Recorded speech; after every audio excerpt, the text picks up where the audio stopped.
Greetings everyone, Jim here from Storm Warning News, and a Russian Navy ship has conducted a simulated hypersonic missile launch off the U.S. East Coast, and electronic warfare jammed U.S. radar, phones, and internet for 34 seconds.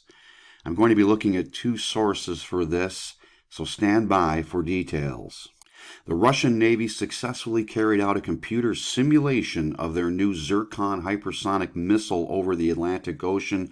While the missile itself was not fired, any potential launch has been deemed to be virtually unstoppable. Now, this test was completed by the Admiral Gorshkov warship. That ship has been floating around out there now for many days. The missile's hatch was opened during the test, with the rest simulated on computer screens.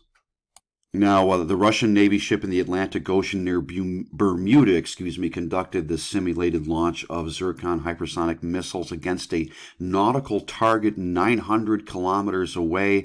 The simulated launch involved the use of electronic warfare that actually jammed U.S. radar, cell phones in the mid-Atlantic USA, and even disrupted digital internet traffic for 34 seconds. Now, this evidently occurred at some point. Today is the 26th, over the last few days, where they tested this hypersonic missile. Now, these reports of radar jamming involving U.S. radar, cell phones, and internet traffic, did any of you experience this over the last few days? Any of you that live along the east coast of the U.S.?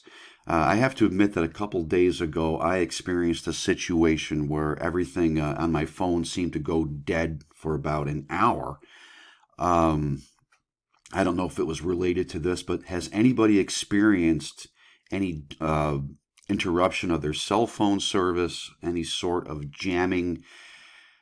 Again, there's some specifics that are lacking here. Evidently, there was video of this test, but that video can't deem to be authentic. It just can't be deemed that way.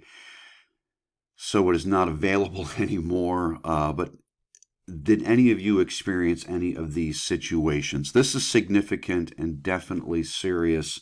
If this is true, I believe it has the potential. I believe it is true. I wouldn't be reporting on it otherwise, because the Gorshkov has been floating around out there in the Atlantic, fairly close to the U.S. now for a matter of days. This situation is growing intense, especially when you have the Abrams tanks headed to the Ukraine. You have tanks, Leopard tanks, coming from, I believe, Germany and Norway. You have a lot of moves in that region right now involving Russia and Ukraine. My recommendation is to stay prayed up, stay facing Jesus, my friends. Be prepared physically, mentally, and spiritually, because I believe we are taking another turn, and at this point, anything is possible. This is Jim signing off. Until the next time, God bless you.